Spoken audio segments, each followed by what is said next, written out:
Welcome back to Mad's World. Today I'm joined by Sam Zito. How's it going? Good to be here. So good. What do you think of my studio? I love it. It's really good. It's really girly. Yeah, I know. It's how I need to decorate my home. Aww. Just like some more. I've just got 2 pictures at my home. Yeah, we were just talking about male decor, and I feel like red sofas and like red accents and like black metal is really like people just guys buy it because they want to like seem masculine or something. Yeah, I think I'm just more lazy than seeming anything. See, that's also it. I said this on a podcast recently, but like guys would be happy with a plastic lawn chair in front of like a tiny TV with a PlayStation 2 with one controller. And the TV's on the ground. Yeah, yes, like literally on the floor. And then like a woman would come in and be like, why don't you like elevate it and open the curtain? And they're like, you just hate to see a man happy. Like, that is fair. Yeah. Would you be happy with that setup? I think I would have a little bit. I'd have the TV shelf at least. Yeah, fair. I do have a PlayStation. My housemate has a PlayStation, and he like, I live in like a small apartment, like thin walls, and he plays like COD. I don't really play, but or like Fortnite, and he screams. Oh my God. And this is true. I live like there's like 20 of us in like a small sort of building, and I got a message in the WhatsApp group like, someone said, is there a crackhead breaking in? And I was like, no, because I live in Coburg. There's a lot of crackheads around. Oh yeah, fair. And it's Melbourne. Like. Yeah, and they thought someone was breaking in, and because I don't know what he was screaming. He was screaming. Like, honestly, I've heard like people, and half the time if you're playing online, it's like some 10-year-old that you're up against. Yeah, you're like screaming at a child, being like, "Fuck your mom." Yeah, that's what it is. Literally, yeah. That's why I think they just thought he was just like this guy just swearing like every 3 seconds. They're like, oh my God, someone's on drugs. Yeah, crackhead energy. Yeah. Oh, that's so good. Well, I've invited you on the podcast because you're a comedian and you have a show coming up at Melbourne Comedy Fest, and you've just finished Adelaide Fringe. Yeah. How was it? Adelaide Fringe was pretty wild. I just opened for a mate, Blake Pavey, but it was great. We did like 6 shows, 7 shows. There was a lot of people there. So it was fun. Great. But yeah, Adelaide was so much fun. What was like your best gag? Or you don't want to spoil it for Melbourne? Maybe not. It's also just weird saying here. True. It's like reading it off your notes. Like, yeah.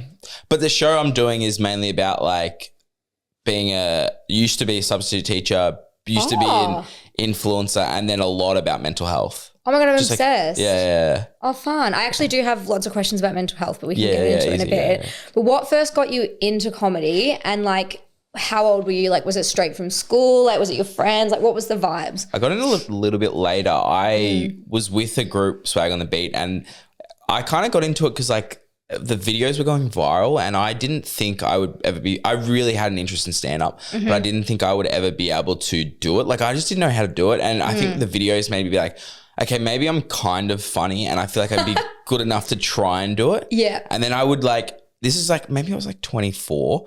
I don't know why I did this, but I got like a group of mates in my living room, like 10 mates, and then just like tried to do stand up. Okay, that is so brave, because my friends are like my harshest critics. Yeah, I did it twice. One went well, one did not go that well. Oh my God. But like, I feel like as well, my friends, they don't, like none of them watch my podcast. Like really? The listeners of my podcast are like people I don't know, or like people I sort of know, or like people from high school, like, I don't know, like just people on the internet. But like my actual friends, I'm like, oh my God, did the best app last week with this person. They're like, I'll have to listen. I'm like, no, you won't. Like, you don't care. Yeah, that's like, weird. Maybe because they know you. I don't know. That is weird. It is funny. I guess like the thing is, it's probably not made for like my friends. Like maybe it's made for like a different audience, you know? It's kind of better in the long run. Yeah. If I feel like a lot of people just have their friends supporting them. Yeah, true. I find sometimes randoms are way more supportive. Sometimes when the messages are like, oh. There's this one guy on my YouTube, and shout out to this guy, actually can't remember his name, but he's like a new fan. He's like, this is the best show I've ever found. This is the best 45 minutes of my week. I'm like, I love you. So like, are you hot? Because like, let's go out. Like, would you love to date someone who's a bit of a fan?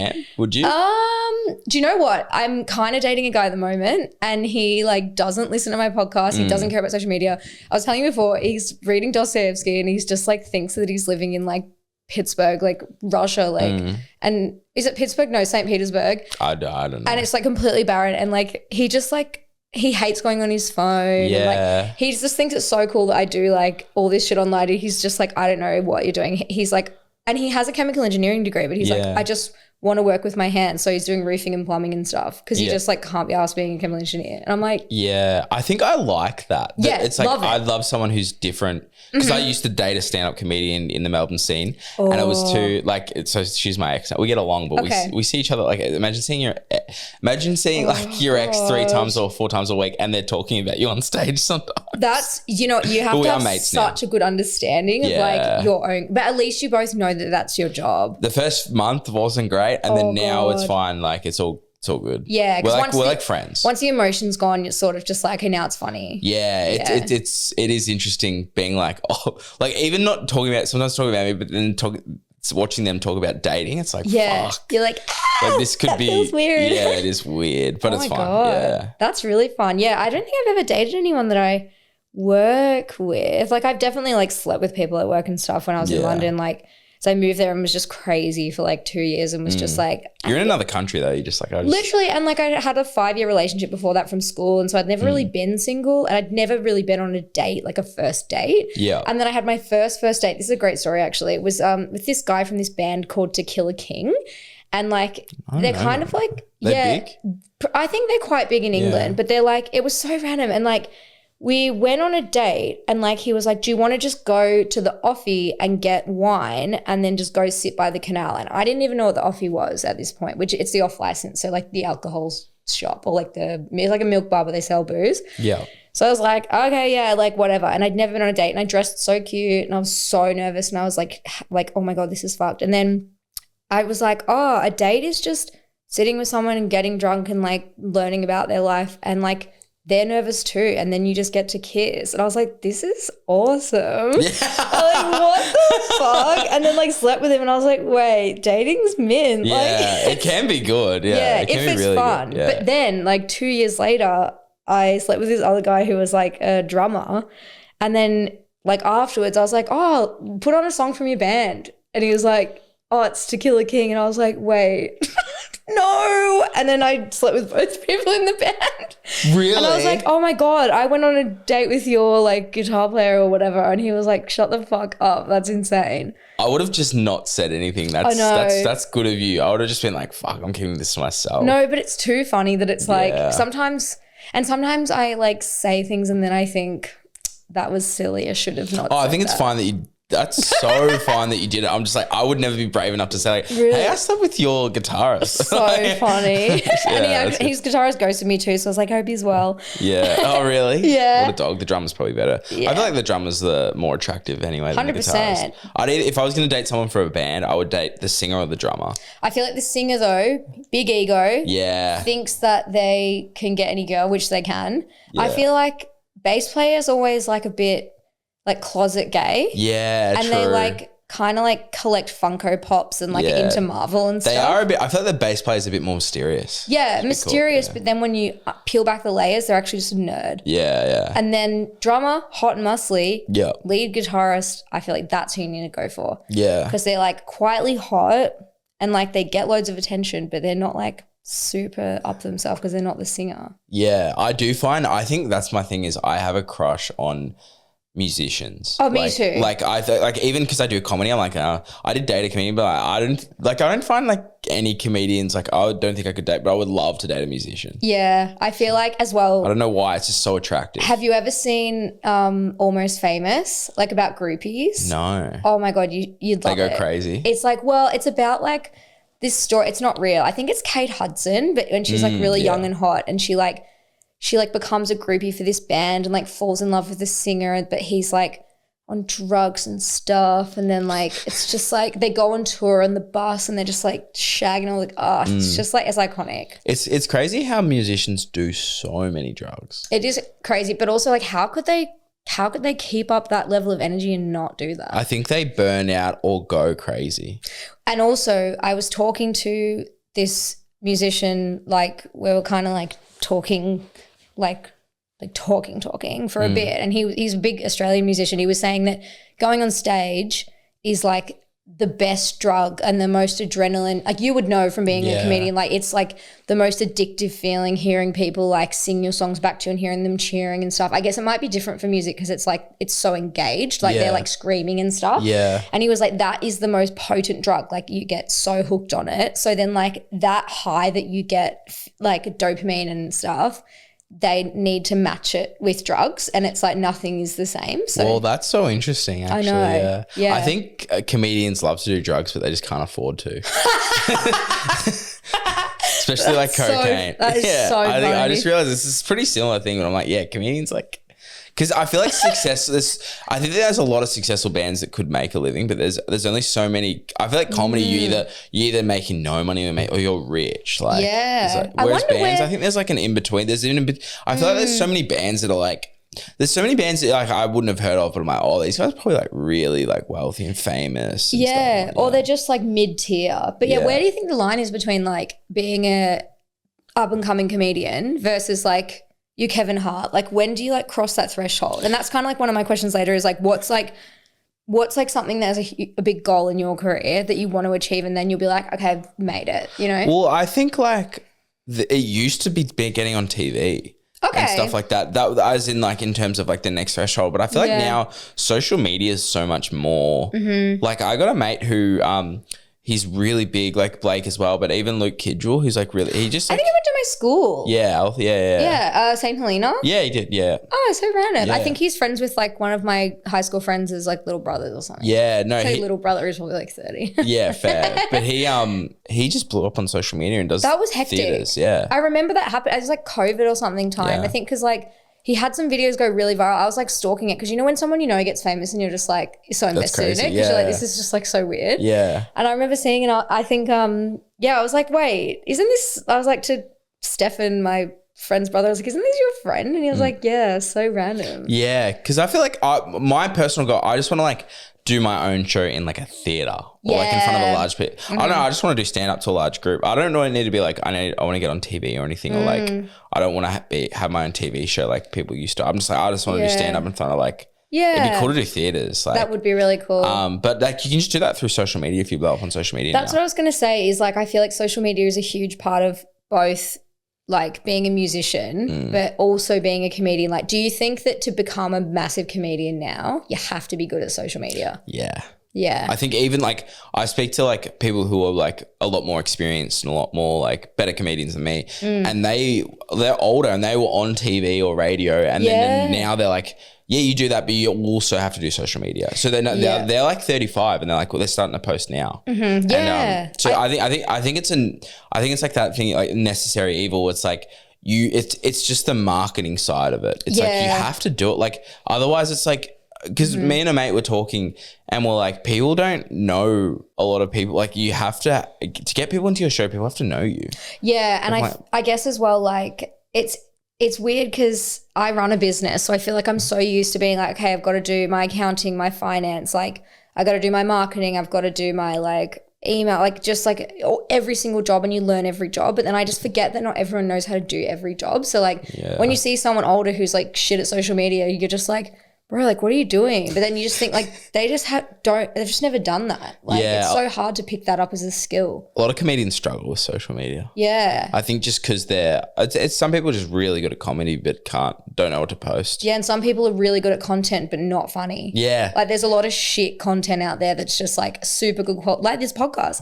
Like, this podcast is great. Thank you. It's good. Yeah. I think a lot of the content, I mean, I'm struggling with content as well sometimes, but I think a lot of people just go too relatable. I'm like, there's nothing funny. Yeah. And it does well. That's the thing about like, the thing with the influencers, like, and I used to do is like, I felt like I was funnier than I was because you'd see the likes, you'd be like, oh, people love this. But I'm like, and then you go on stage, then I would go on stage and then I'd be like, oh, I'm not that funny. It's like, it's a good ego check. It is great, but it's like, it's the people liking the video because it's relatable or makes them feel something. It's like, it's not always like, oh, I'm hilarious. It's and some people just like everything. Like when I'm drunk, I'm on Instagram stories. Like someone told me that liking an Instagram story is flirting.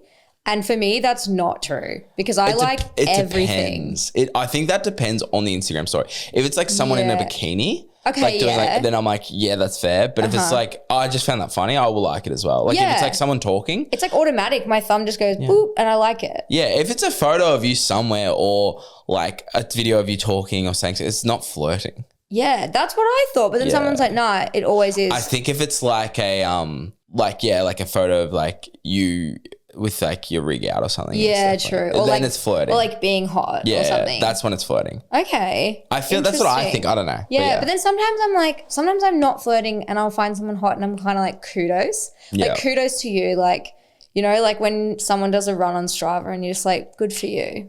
True. And sometimes I see like, I'll see a hot guy or a hot girl and I like the story. I'm like, good for you. Yeah. But not, I want to have sex with you. No. Yeah. It'd be funny if you saw someone Strava and then you're like, I want to have sex with you. Yeah. There should be That's like a great time. like you guys button. That's so good. I feel like some guys would think that though, because a lot of guys post their Strava like the half marathons and be like, girls are gonna love this. Girls want to fuck me. No one cares about your half marathon, the little medal. Honestly, it's actually so.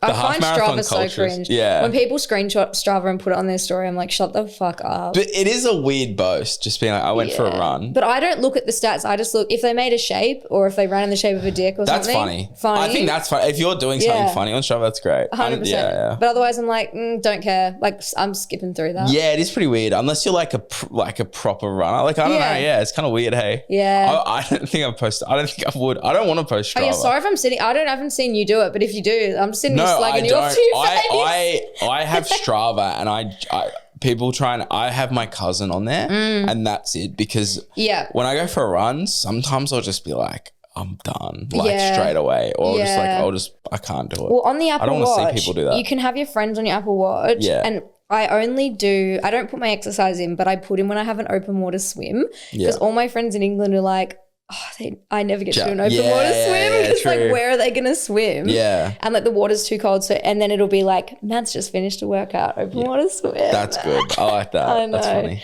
Another question I wanted to ask you was, how do you come up with your stand-up material? Because we were saying before, I dated a comedian. He just had this like lined book with like scribbles all over it. And it was kind of like, it looked like a serial killer like code and stuff. Yeah. And I'm so interested in knowing, because I feel like I mean, I guess this is a comedy podcast, but I never really script anything and I don't really know about that process. Like, how do you go about that? I think everyone's different though. Like, that's a good, I've got a mate who's a gun comic and he'll never write anything down. Fuck. And he'll just like, I do this sometimes where I'm driving, I'll just voice record. See, this is when I get so creative. Is when I'm driving, I've got the 1975 on, I've got my audiobook on or something and the creative juices are flowing and I'm like, I can't write anything down. I reckon because you're not forcing it. That's what I reckon it is. Same with me in the shower.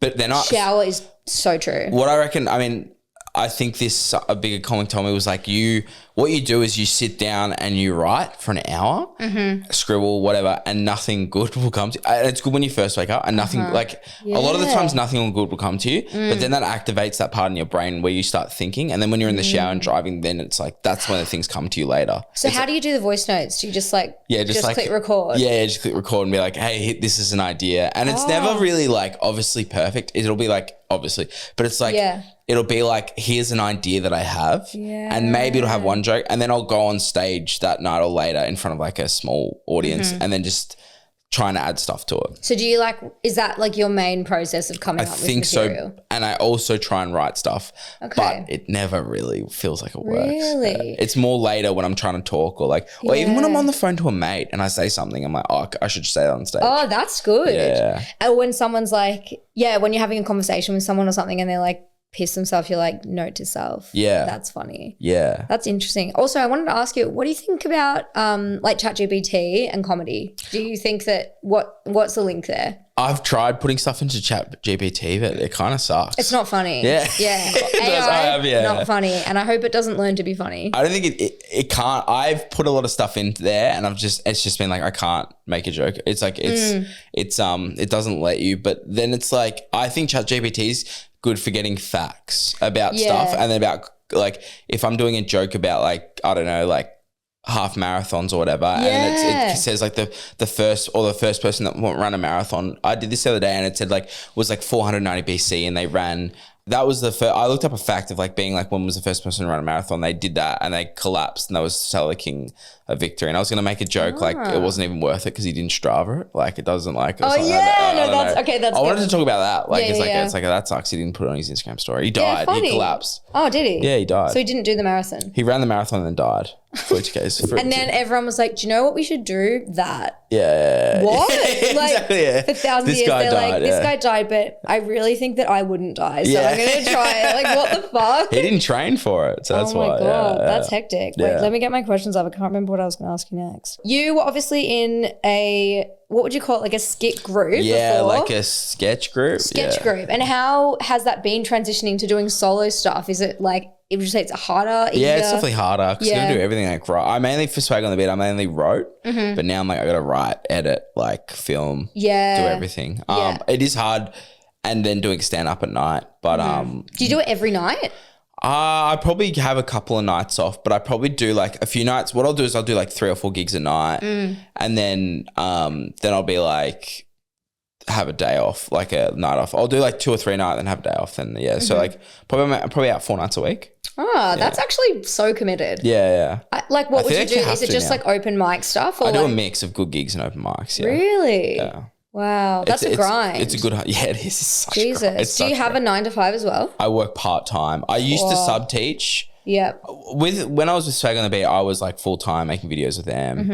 Whatever that means. Like it's not really full-time, but we did it full-time. Yeah. But and then now like, I'm just back working at like a family business, like 1 or 2 days a week. Yeah, I remember. So you saying what's the way you say it? Influencer in recovery, which I really love. What's like I don't know what that means. That was just a joke. But it is weird being like 3 years of like just doing videos, and then now I'm like, it is very humbling. Now I'm like working in a factory. I reckon that's going to happen to a lot of people because because at the moment as well, people are so like, I keep getting served in my algorithm like how to grow on TikTok, how to grow on Instagram. You need to do this to get more followers, all this. But I'm like, okay, but if everyone has more followers, then no one does, because it's like it just becomes so arbitrary. Saturated. Yeah, and do you think it's gonna last? Like, do you think people will last? I don't know. I think it's so hard to say. I think unless people adapt or like work on elevating their profile globally and in a traditional media sense as well, I feel like they can last. And also having multiple, and this is me speaking as a like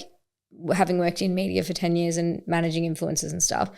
I think diversifying your portfolio. So having like, if you just do content on TikTok and that's it, TikTok in America got fucking deleted for a bit. Like you don't know what could happen. So it's like, you know, think about like if you're doing stand up, like that's a whole other like revenue stream. It's a whole other touch point. Or not much revenue. But still like it's also like a skill, and also it can be long term. Yeah, and the skills that you learn in that job, like obviously confidence, public speaking, communication, networking, like there's lots of skills that are transferable to any other job that you're getting. And also I think with that is like people will, not that I'm comparing myself in any way, but like I went and saw Carl Barron and he's like, I don't know, 50 or 60. It's like people bought tickets to him when he was like 25. It's like people will still come and see you when you're like 20 years later. Yeah, it's not like you have to be like hot or young still or something like that. But also other things like having a podcast or like, you know, I guess even like if you are editing your own podcast, editing your own videos, it's like maybe you could do that for other people. Like maybe you could like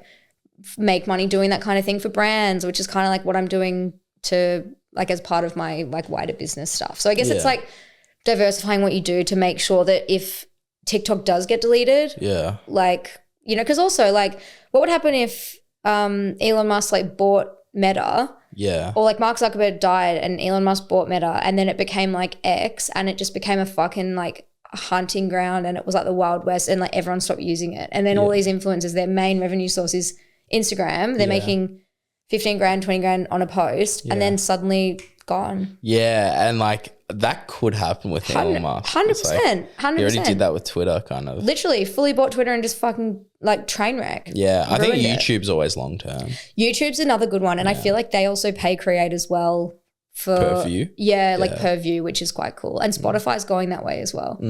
Anyway, this is not a business podcast. Yeah, true. So I literally could talk about it all day. But I was going to ask you, funniest date story. It's a classic on Mad's World. It's been a question I've asked everyone in like 100 or so eps. So I got a couple of short ones. please. And we can put them on TikTok and hopefully they go viral because Yeah, let's get a clip. Let's get a clip. Yeah, get a clip. Okay, let me think. There was this one. I went on this really nice date actually, and then we just like both got Palmers, which was great. And then I went to drop her off, but she lived in like a really busy street, and I ended up parking no standing.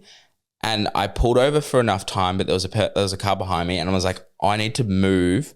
But as I went to drive, she leant in for the kiss. And I kind of like, I kind of half committed because I was like, I went to drive and turned, and I was like, I'll try and kiss her at the same time, but she kissed me in the ear. No. And you know when you get kissed, have you ever got kissed in the ear? Or like, it's awful. It's like your ears are ringing. It's like, yeah.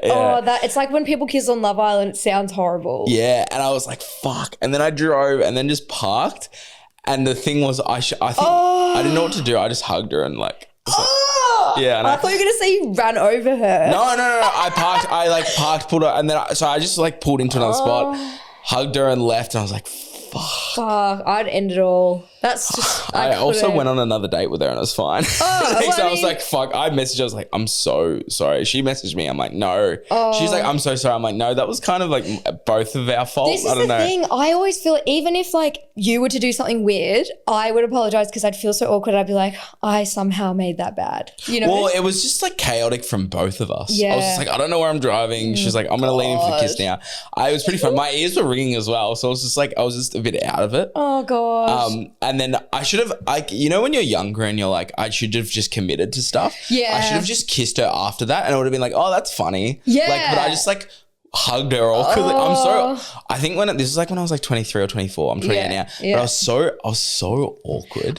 It's such a thing. Like, I think being younger, you're so, especially if you've not traveled or like met people that aren't from your high school, and like, I feel like, you know, you get so stuck in like embarrassing yourself in public, but things that aren't embarrassing. Like, this is so weird, but my friend was dating this 21-year-old and she's 31, but like, don't talk about that. At the time. Well, yeah. Like, fuck. Yeah. So like, but anyway, I was hanging out with him. Was it a guy? Yeah. And damn. Like, it was a guy. It was a girl dating a guy. Yeah, I mean, so that's what, because like guys are, a 21-year-old guy. But then he was like we're in a cafe and I was like to the waitress, like, do we pay here or do we just come up the front?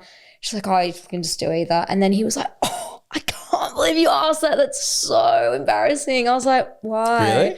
And he was like, oh, that's so cringe. Like, oh, you spoke to the waitress. I was like, whoa, you're like really a teenager. Yeah, like, they're kids. That is 21-year-old is crazy. kid. Yeah. I'm like, ew. Anyway, less on that. But like, so yeah, it's so weird how everything's embarrassing when you're younger. Yeah, and I did another awkward thing. This is just like normal. Like, I mean, it was a normal date, but I remember I was just like, didn't know what to say. And this girl, she was telling me how she almost didn't go on the date because something like bad really happened to her the night before. She's like, my dad slipped on a magazine. What? And like broke his back and was in ICU.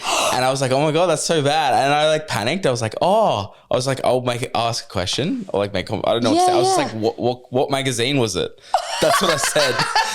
That's what I said. I was like, fuck. Oh my God, that's so, what magazine was it? It was Better Homes and Gardens. I was going to say it was a Better Homes and Gardens. That just feels like a really slippery one.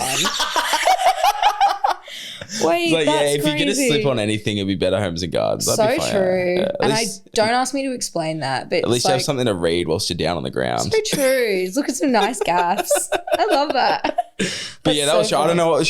Luckily when I did say that, she laughed. Yeah. And I was like, that's fair. When she said, because it caught me out of we were like on the beach getting coffee and she just like Good said date. it. Yeah, no, she was great. I was seeing her for a while and it caught me off guard. I was just like, fuck, what? Yeah. I was like, oh, fucking. What magazine and was it? She went silent. I was like, and then laughed. Have you ever used dating stories in your stand-up? Do you ever talk about that stuff? Yeah, I got a couple, yeah. What kind of like stuff would you talk about? What's like gets the best laughs? I think I like talking about like, I've just got dumb jokes, but I won't say the punchline, but I was dating this girl and she did say that I had my life together because I had a working car. Like, what? She was like, it's so nice dating someone with their life together because your car just works. And just hers I not? just talk about, her ex didn't have a car. She's like, I had to drive my ex around everywhere. Oh, and I just talk about, I won't say like anything, but I just talk about how like that's how low the bar is. Honestly, the bar is in hell. Yeah. And like the baseline of what is just normal behavior is somehow considered good. Yeah, well, I also, I don't know if it was the same girl or different girl, was just like, it's great how you change your sheets. I'm like, that's normal. No, and I do change my sheets sometimes. Honestly, not that regularly, but like, yeah. That is hot. Because honest, I'm like. It's funny that. The thing is, like, and if you're a boy watching this, girls can smell if you haven't changed your sheets. Yeah. And you become accustomed to it and you don't notice. It's like. It's your own room. Yeah. Yeah. The smell, like, you're just completely desensitized. Whereas, like, a girl knows. Yeah. And, like, a girl. I change my sheets every week because also it just feels so nice to like it is. be in clean sheets. Yeah. Oh, I actually and like the pillow looks like a tea bag and like it's that's just, so funny. Or when it's like looks kind of brown, like I'm like, oh no, who hurt you? Like who you just need to get 2 sets of good sheets and you rotate them. It is a weird lazy thing. It's like Isn't it? It's like 2 minutes, not even. But it feels like a monstrous task, and then when you do it you're like, oh, that was really quick. It is interesting hearing people go like, yeah, it's great that you, I'm like, fuck. And no, but it's like so just real general like hygiene, like literally. Have you ever heard that that girl who I think it was like on Abby Chatfield or something, it was like a viral thing, and she was like giving this guy head or something, and then she could smell something weird, and then he like they finished and stuff, and then like he got up and walked to the bathroom and he just like had shit all in his ass crack. Just like couldn't couldn't wipe his own ass, and she could smell the shit. Holy shit. Yeah, some guys are just like just wipe once and leave it. I'm like, that's crazy. Yeah, that is fucking insane. And now I'm like scared it's scary. I'm a germaphobe too, so I'm like, fair enough. It's probably a good thing that you are. Yeah. Yeah, and I think she said that he left shit stains on her sheets as well. Yeah. On her sheets. Yeah, fully. How do you leave shit stains on sheets? That's I know. I think because it's just like, I don't know. He just didn't like wiping. Yeah. That's a crazy thing to gay. Yeah. Touching your own hole's gay. Yeah. Fuck, that's so funny. Yeah. I wanted to ask, do you think being a comedian makes dating harder or easier? Harder. Why? Because like you're out at night. It depends. You know, it depends on like the job that your partner has. Okay. So like the girl I'm seeing now, she does subteach, but she also works at a bar. So we're both out at night. Yeah. And I think that makes it easier, but really the thing is it does limit your... Yeah, like being a chef. Every time I see a chef on Hinge, I'm like, no, because you won't have time for me. Yeah, they also do a lot of cocaine chefs, don't they? Yeah, big time. Like we used to have I know a bunch who do. We used to have house parties in London, and like the party would like, it'd get to like 3 a.m, it's sort of petering off, and then my friend was a chef, and then like there'd just be like 20 chefs that get there at the same time at 3 a.m, and then it would just carry on longer because like that's their night starting. Yeah. Which was hectic. And they're all just like super stressed and cocaines and that. Yeah, that is crazy. I would have thought dating would be easier because obviously doing stand-up is such a like, I don't want to say brave, that sounds dramatic, but like it's quite like you have to like build confidence and stuff to do it. Like, do you think that side of things makes it easier? Yeah, I think it definitely has made me, I just feel like I wasn't a confident person. It took me like a whole year of doing stand-up every week. God, that's just so like, committed. Just to like get a bit brave. It definitely is, I don't know, but then I'm like, I don't like being funny in social situations because I'm trying to be funny on stage, you know what I mean? Yeah, like you just want to like keep it chill. Yeah, or just like, I don't know, either that I feel the pressure or I'm just like, that's why I don't even tell many people that I do stand up.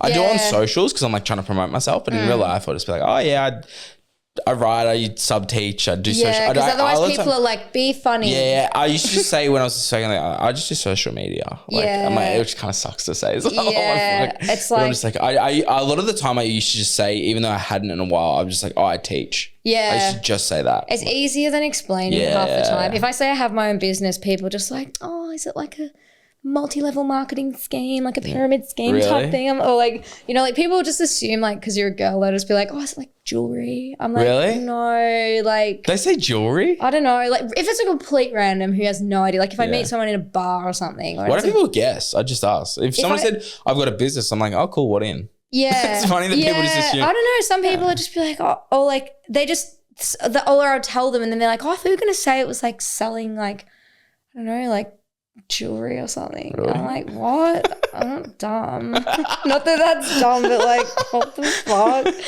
Yeah, I was gonna say, okay, this is something that I really want to talk about, and it's mental health and doing comedy, because I feel like as someone, I've done stand-up once, it was like super tricky, but like you said, building your confidence and starting out having never done it to doing it like multiple times a week, and like if people don't laugh or if people heckle you and stuff, like how do you manage mental health and comedy at the same time? I just have like, I think if you got a good group of like, I mean, it's so hard to afford it these days, but like you see a psychologist and like I had to like, I think I was in a bad place before opening for Blake, and I had to like, I went and saw like a hypnotherapist. Oh my God, I've always wanted to do that. Can you tell me about it? Well, it's not, they don't even hypnotize you. People will worry about it. They do. Oh, but it's not like that. a full, like, it's not a full, like, you're in the room, like you can kind of be part. Yeah. It's not too much. It's like, it's a different form of hypnotism where it's like, I feel like it's more acceptance and commitment therapy, where it was like,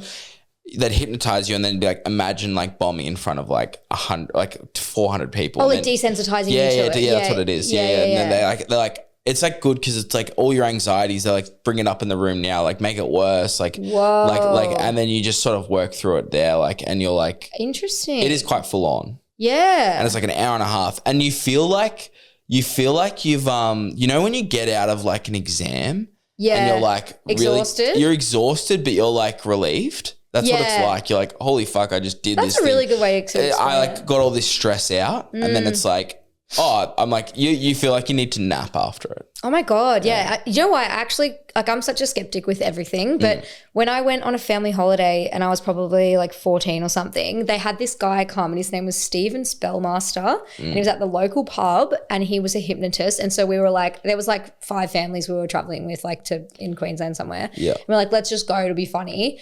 And then he like got people from the audience. So like my friends' mums and dads all went up. My dad went up and like some of the parents were like really shy and stuff. And the crowd was pretty big and everything. And like the shyest parents who like never really do anything got completely hypnotized. Like he turned the lights down. He like had complete control of them. Really? They like were running around like chickens, like squawking. They were speaking in alien languages. They were on all fours crawling around. And these are like the really reserved parents. My dad, he was like, my brain's too powerful. They couldn't get me. But like, like some of them, like he had total control. He could have said, at one point he was like, tell me your deepest secret, put the mic there and then just goes, what? Just kidding. But like they would have done it. Yeah. It was like, and I was like, all of us, I was just in awe. I was That's like, this insane. is so crazy. It was like that movie, Now You See Me with Woody Harrelson. He's like full on hypnotizing people. I'm like, that it's actually real. That's crazy. It's so, and it sounds like, because I'm like, that's such bullshit. Like there's no way that it would work and stuff. But like I saw it happen and it was people I know. Like, so weird. No, there is an art to it and there's like a science to it as well. But it is interesting. A lot of people told me I saw him for other stuff and he tells, a lot of people see him for like to get rid of smoking or to stop smoking. See, that's kind of like, I would want to do it for like, I had like a drinking problem in London. I went sober for ages and I was thinking like maybe it would work for that. But my dad told me that his dad went to get hypnotherapy for smoking and every time he had a smoke, he'd throw up. But then he just went and got unhypnotized because he was just sick hectic, of it. Yeah. And it works. He'd have a smoke and then just spew. Holy shit. I know. I need that when I think about my ex or something. Like an elastic band, you snap yourself with it. I just throw up. Yeah.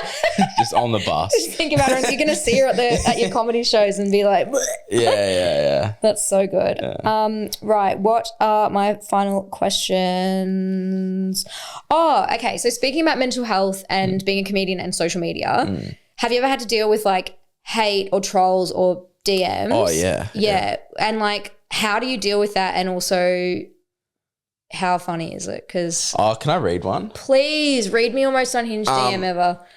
I have some fucked up. I don't know if I can can even say it. Hey. You can say anything on this podcast. Oh, you'll see what he says. Oh my god. Is it, unless it's really horrendously like? Oh, I won't. No. I just won't say the words that he says. Okay. Obviously. Oh no, you can say that. You can swear. Unless he says like the N-word or something bad.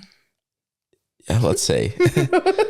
Let's see if I can get it up. I just put up a video that was like, it's pretty normal video, but people like reacted really weird to it. It was like a fake prank, but I think people didn't read the text where it was just like, the guy who doesn't know how pranks work. And I just asked the guy for I've the time. seen it. Yeah, people funny. went fucking mental. They were just like, oh yeah. and the way I don't know if it works, but the way I handle with hate people with comments and stuff, I just like flirt with them or like I just like tell them I love you and stuff, and they get really weird. Get way more weird. Yeah. Actually, I did a comment on something. It was like a video about like guy who's had enough or something with women. It's like women used to be hot and now they're ugly. And like I wrote in it and I was like, is it even okay to still be a white man? No, hope this helps. And all these like incels came in the comments and they're like, I hope you get what you deserve. Was that Flynn Martin? Is that the